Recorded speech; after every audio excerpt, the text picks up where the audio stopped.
राजा परीक्षित बिना भागवत सुरु हुँदैन। यतिन्जेल हामीले व्यासजीको जन्म, तपस्या, सुखदेवजीको जन्म, भागवतजीको वेदव्यासले भागवत तयार गरेको प्रसङ्ग, सुखदेव अन्तर्मा गएका प्रसङ्गहरू श्रवण गर्यौं। र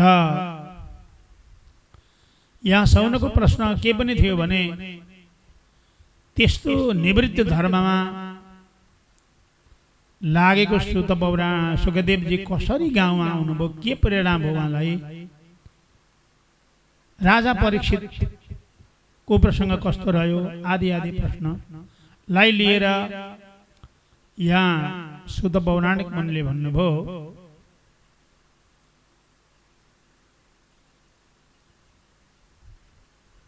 आत्मा रामाश्च मुनयो निर्ग्रन्थ अपिरुक्रमे कुर्वन्त्य हैतु किं भक्तिम इत्थं भूत गुणो हरिः।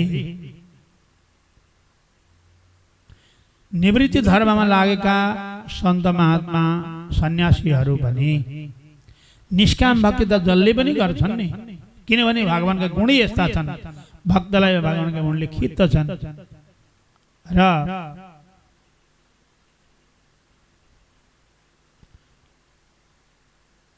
जब उहाँले देवर्षि नारदले त्यस्तो दिव्य वचन दिएर फर्कनु भयो, वेदव्यासजी महाराज सम्पूर्ण इन्द्रियलाई एकीकरण गरेर ध्यानमा गरेर बस्नुभयो। उहाँले तीन तत्त्वको दर्शन पाउनुभयो, ब्रह्म तत्व, जीव तत्व र माया तत्व। माथिल्लो श्रेणीमा ब्रह्म तत्व, बीचमा माया, तल जीव। जीवले ब्रह्मको संयोग सान्निध्य प्राप्त नगर्दा मोक्ष गति प्राप्त गर्दैन। त्यो माया तत्त्वलाई हटाउनका निमित्त के चाहियो त भन्दा भागवत। उहाँले श्रीमद् भागवतको रचना गर्नुभयो। 18,000 श्लोकले युक्त भएको श्रीमद् भागवतको तयारी गर्नु वेदव्यासजीले। जैमिनीले पढाउनु भयो। वेदव्यासका प्रधान शिष्य जैमिनी हो। सुखदेव त बाल्यकालमै मन्दिर गइहाल्नु भयो।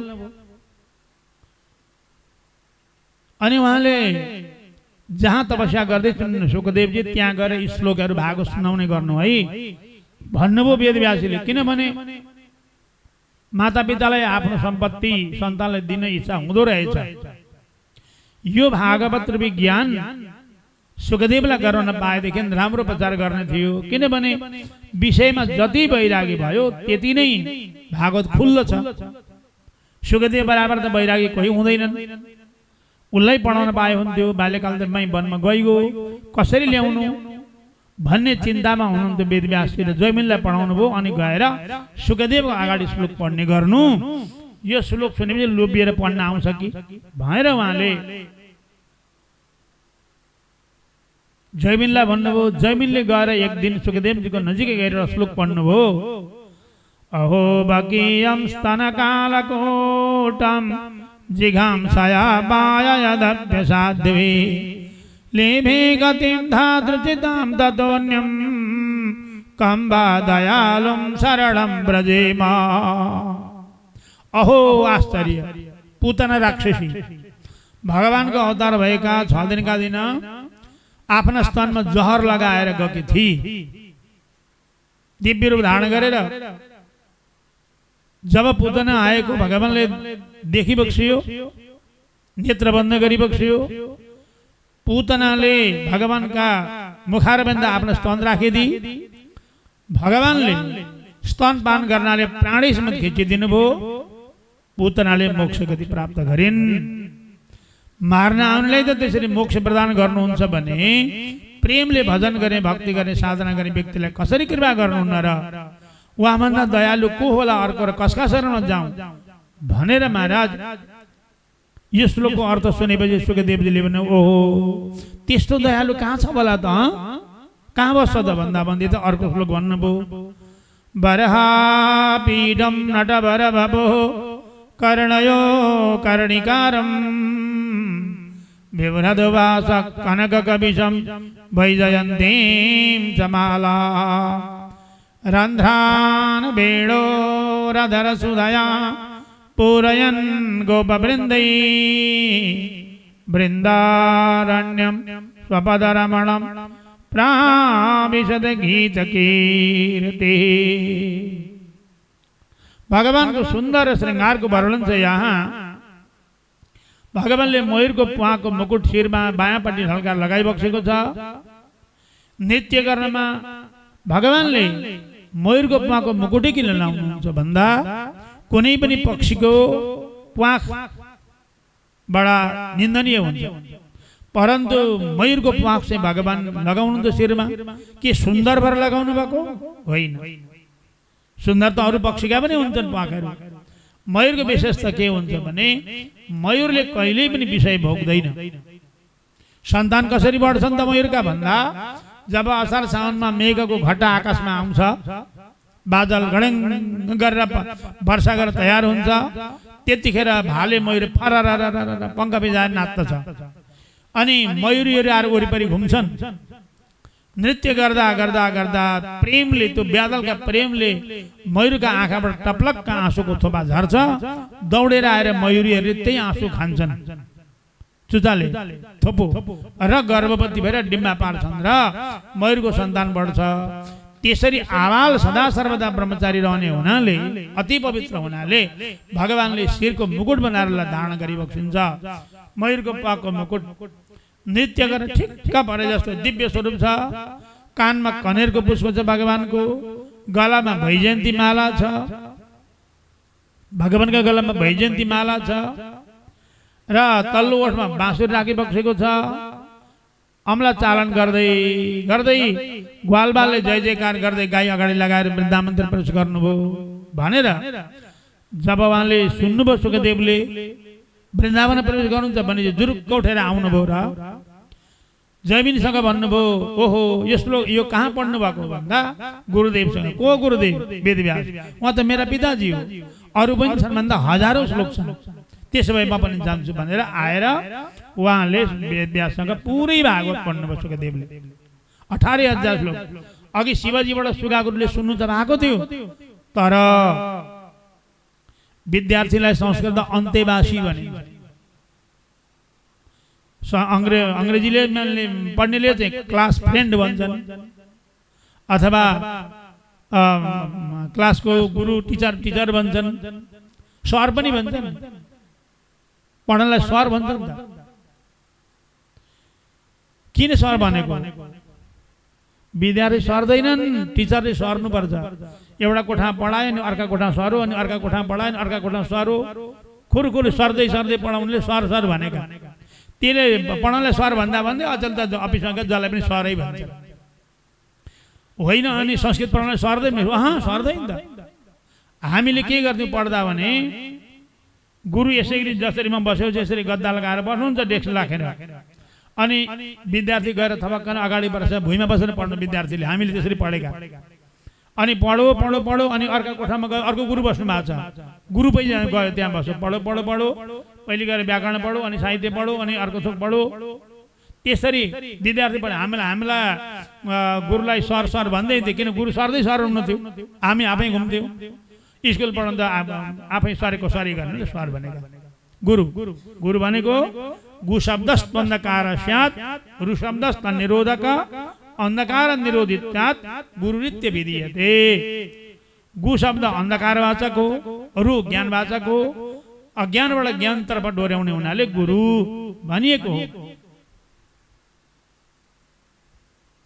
त्यसरी महाराज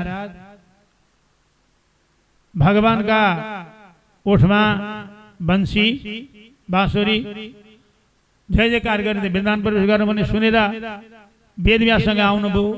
सुखदेवले के गर्नु पर्थ्यो?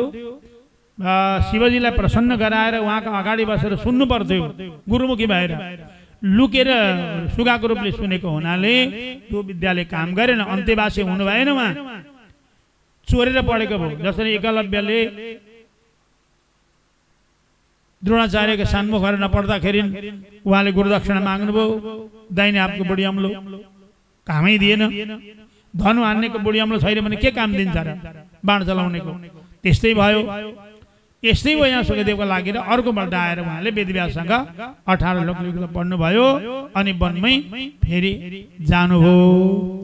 र निवृत्ति धर्ममा लागेका महात्माहरू पनि भगवानको गुणानुवादमध्ये रमाउँछन् र पढ्छन्, अध्ययन गर्छन्। यसको तात्पर्य हो अब राजा परीक्षित बिना त भाग सुरु हुँदैन। श्रोता बिना वक्ताले के गर्नु र? यदा मृदे कौरव सिञ्जयानां वीरेशतो वीरगतिं गतेषु मृगोदरा विद्ध गदा विमर्श भग्नोरुदण्डे धृतराष्ट्रपुत्रे भर्तुः प्रियं द्रौणिरिति स्म पश्यन् कृष्णासुतानां सपदां दिरांसि उपाहर्द विप्रियमेव तस्य जुगुप्सितं कर्म विगर्हयन्ति। महाभारतको प्रसङ्ग। महाभारतको युद्ध अन्तिम भएर भीमसेनका गदाले कमर भाँचेर दुर्योधन मरणशय्यामा लडेका थिए, मृत्युशय्यामा लडेका थिए दुर्योधन। त्यतिखेर अश्वत्थामा भीमसेन र दुर्योधनको युद्धको देखेर भागेका थिए। आइपुगे, हेर्दा मरणासन छ दुर्योधन, कमर भाँचिएको छ। अश्वत्थामाले भने दुर्योधन तिमीले जिन्दगीमा ठुलो गल्ती गर्यौ। के गर्यौ? मलाई सेनापति बनाएनौ। मलाई सेनापति बनाएको भएदेखि म तिम्रो विजय गराउँथे भने। अझै पनि के बिग्रेछ? दुर्योधन भन्छन् अझै पनि के बिग्रिया छ त भन्दा आफ्ना खुनले भिजेको माटो टिपेर उनले तिलक लगाइदिए।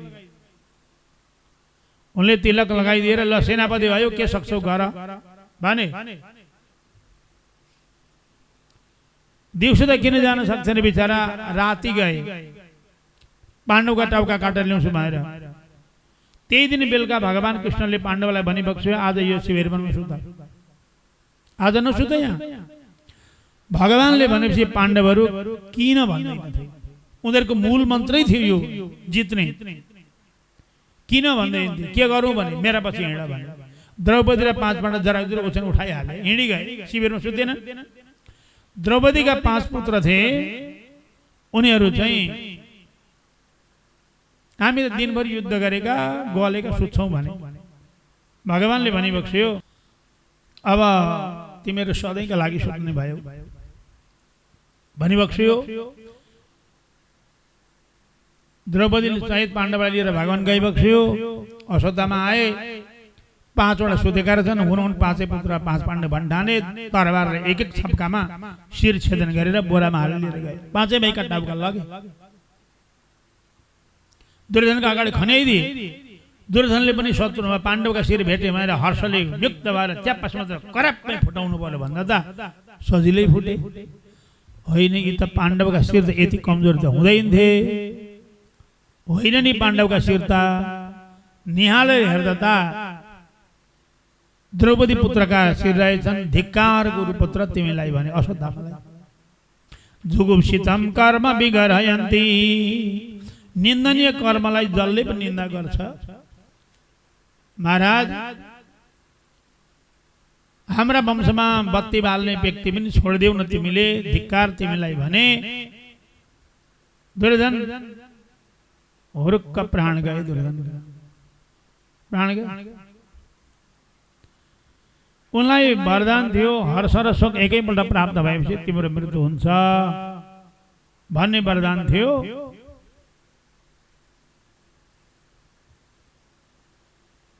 एउटा त शत्रुको शिर भेटे भन्ने हर्ष भयो, वंशनाश भयो भने विस्मय भएन, भुतुक्कै मरे दुर्योधन। अब प्रातःकाल उज्यालो भयो, भगवान आइबक्स्यो। भगवान आइबक्स्यो द्रौपदी पाण्डव लिएर। हेर्दा त पोखरीमा डुबेका छन् छोराका शरीरहरू, टाउका 5 वटाका छैनन्। द्रौपदी पछाड खाएर रोइन्, बिलाल छाती पिटेर रोइन् द्रौपदी। अर्जुनले भने यो जघन्य काम अश्वत्थामाको काम अरूले गर्दैन, यस्तो पापी काम। द्रौपदी त्यो पापीको टाउको लिएर आउँछु, त्यसैमा टेकेर स्नान गरौली नरौ भनेर अर्जुनले भगवानलाई सारथी बनाएर अगाडि गए। अर्जुन जब अश्वत्थामा अर्जुन आए भन्नेपछि उनले पनि युद्ध गर्न सुरु गरे, भागिहाले नि, भागे भागे। अब उपाय छैन भनेपछि फनक फर्केर एकैचोटि ब्रह्मास्त्र हाने। जबकि त्यो ब्रह्मास्त्र जहिले त्यसले चलाउनु हुँदैन थियो, उनले ब्रह्मास्त्र हाने। महाराज ब्रह्मास्त्र देख्ने बित्तिकै अर्जुन त भयभीत आत्तिए। प्रभु अब म त मरे भने भगवानले भनेबक्स्यो, अर्जुन तिमीलाई आफ्नो गुरुको ठुलो कृपा छ, ठुलो कृपा छ तिमीलाई गुरुको। किनकि आफ्ना पुत्रलाई पनि नदिएको विद्या तिमीलाई दिनुभएको छ तिम्रा गुरु द्रोणाचार्यले। अर्काले हानेको ब्रह्मास्त्र खिच्ने मन्त्र आफ्ना पुत्र अश्वत्थामालाई दिनु भएन, तर तिमीलाई दिनुभएको छ उहाँले। मन्त्र पढेर ब्रह्मास्त्र खिच, निस्तेज गराऊ भन्नुभयो। अर्जुनले मन्त्र पढेर खिचे। निशस्त्र भएको अश्वत्थामालाई च्याप्प समातेर पाता फर्काएर बाँधेर रथमा राखेर लिएर गए शिविरमा। महाराज रोइरहेका छन् पाण्डवहरू, द्रौपदी रोएकी छन्, खुनका पोखरीमा बालक डुबेका छन्। अचम्मको प्रसङ्ग के छ भने द्रौपदीले जब त्यसरी देखिन् नि, अश्वत्थामाले ल्याउँदै गरेको घोक्राउँदै निकाले अर्जुनले रथबाट। बालक मरेको अपराध छँदैछ। अब पाण्डवका शिविर अर्जुनका हातमा आए। कतिखेर प्राण लिलान् भन्ने डर छ। घोप्टे मुन्डो लगाएका छन्। द्रौपदी त के गर्छन्, जुरुक्क उठेर गुरुपुत्र अश्वत्थामालाई मेरो दण्डवत प्रणाम भनेर उनले त भुइँमा शिर राखेर दण्डवत प्रणाम गरिन्। त्यति मात्रै गरिनन्, के भन्छन्, मुच्यताम एषा ब्राह्मणो नितराम गुरु हो। छोडिदिनुहोस्, ब्राह्मण कुनै अवस्थामा पनि गुरु हुन्छ। फेरि वेदले के भनेको छ, आत्मा वै जायते पुत्र इति वेदानुशासनम। पिता नै पुत्रको रूपमा जन्म लिन्छ। अहिले द्रोणाचार्य गुरु हुनुहुन्न तापनि अश्वत्थामा द्रोणाचार्यको रूपमा हुनुहुन्छ, अश्वत्थामाको रूपमा द्रोणाचार्य हुनुहुन्छ। यदि तपाईँले आफ्नो गुरुपुत्रलाई केही तलमाथि गर्नुभयो भने हाम्रो कुल भस्म हुन्छ।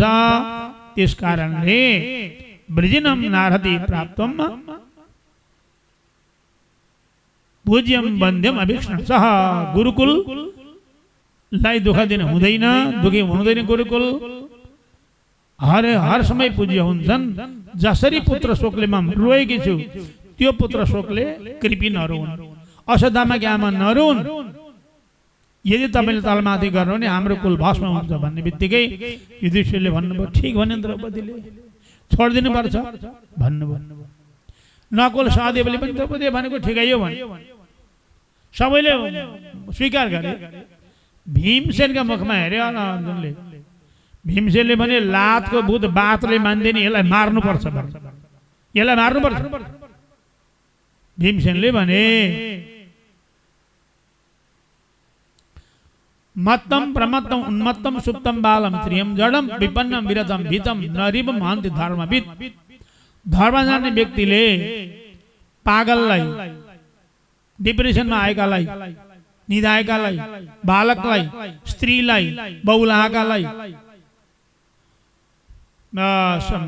आत्मसमरण गरेकालाई, विरोधी भएकालाई मार्दैन।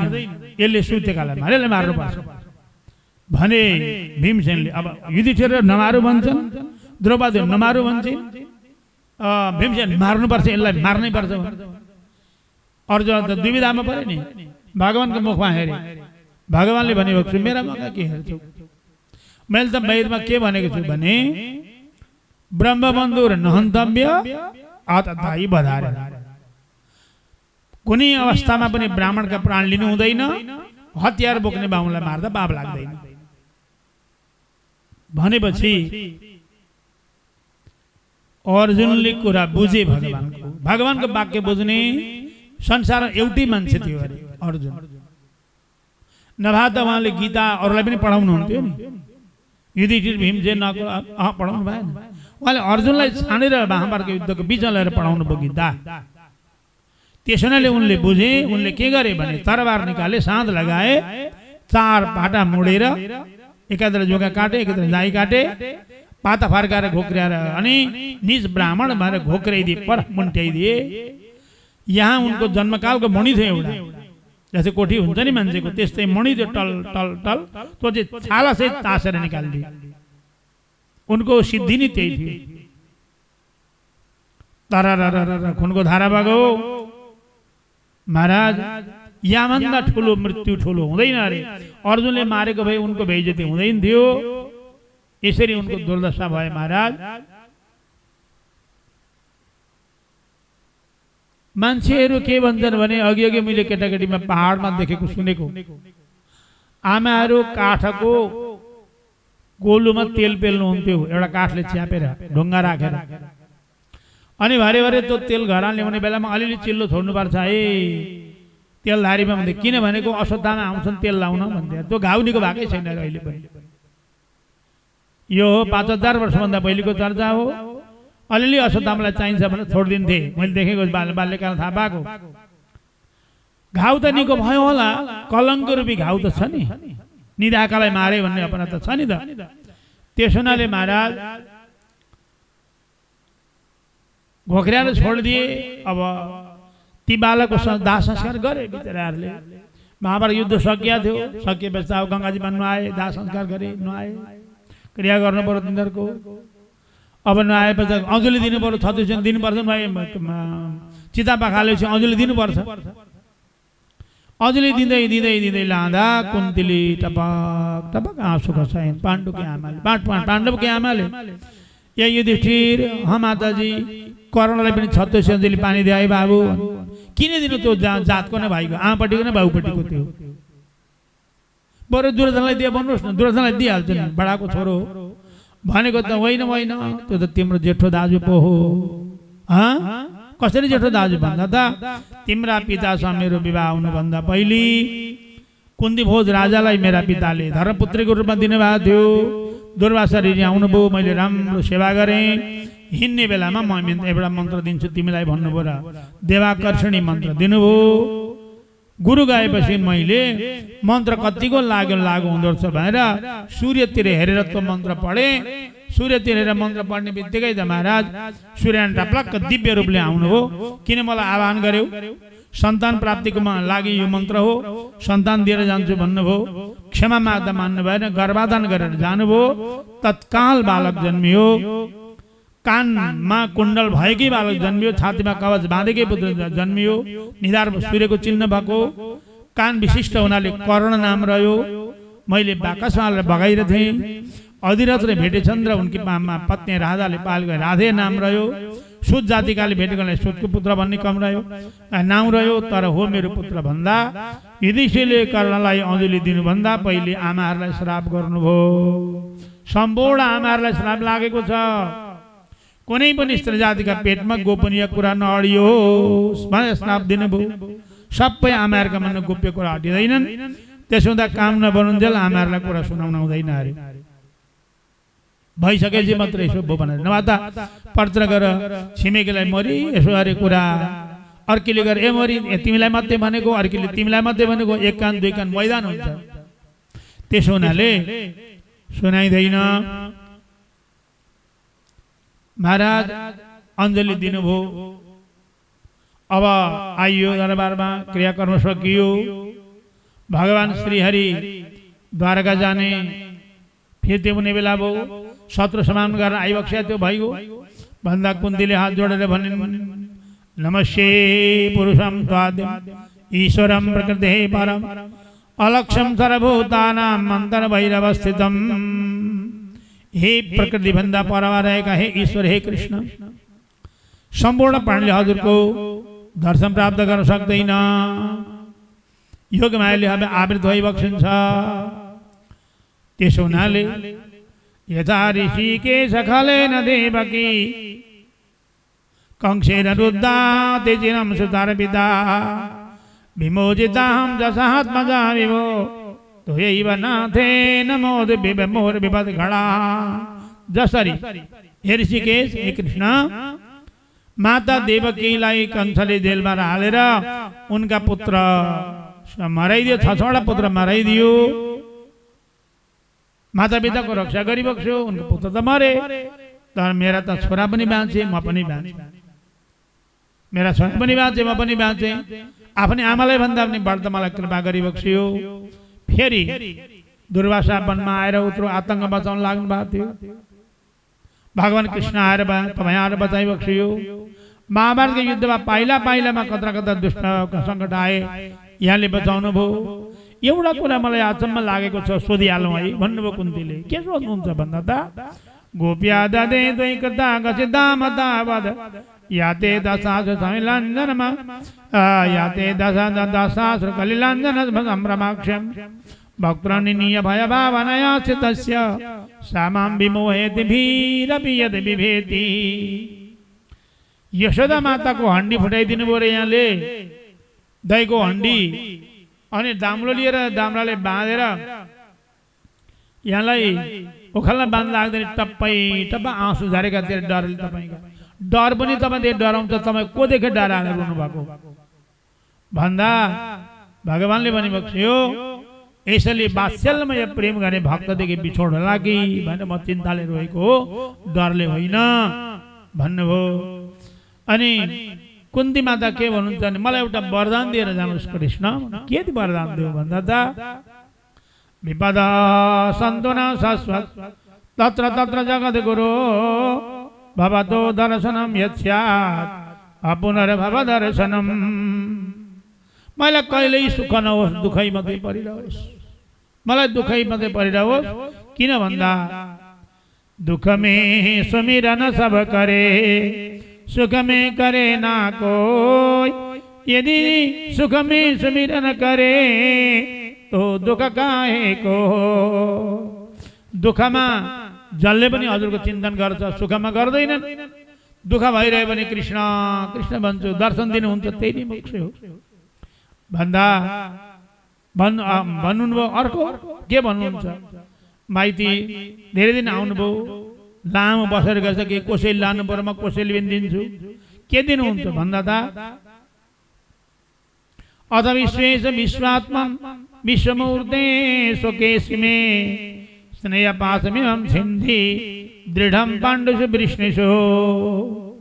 हे कृष्ण, मेरा छोरा नाति पनातिमा लागेको मोह ममता चाहिँ पोको बार लैजाऊ, त्यही कसैले।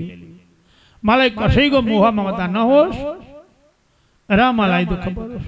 भगवानले भनिबक्स्यो, ठिक छ, तपाईँलाई मोह ममता हुने छैन, दुःख त म दिन्न, तर परिणाम मलाई नभुल्ने कुरा भुल्नु न कहिल्यै पनि। उसो भए कृष्णले यो धरती त्यागेर दिव्यधाम जाँदा यो कुन्तीले पनि सँगै जानुपर्छ, जान पाउनुपर्छ भनेर प्रस्ताव राख्नुभयो। उहाँले स्वीकार गरिबक्स्यो भगवानले। ठिक छ भनेर तपाईँ जानुहुन्छ भन्नुभयो। कारण भगवान त्यहाँबाट विदा भइबक्स्यो। विदा भएर जाँदा उनी महाराज कुरुवंश कन्या आदिले ठुलो स्तुति गरे भगवानको। भगवान सूर्यास्तको समयमा द्वारका पुगिबक्स्यो। नन्द बाबा बसेर अहिले ठुलो स्वागत सम्मान गर्नुभयो महाराज। आनन्दले भगवान राज गरिबक्स्यो। यो भगवान श्रीहरि द्वारका पुगेको प्रसङ्ग पूर्ण गरियो। अब अगाडि विश्व पितामहको पावन प्रसङ्ग प्रस्तुत।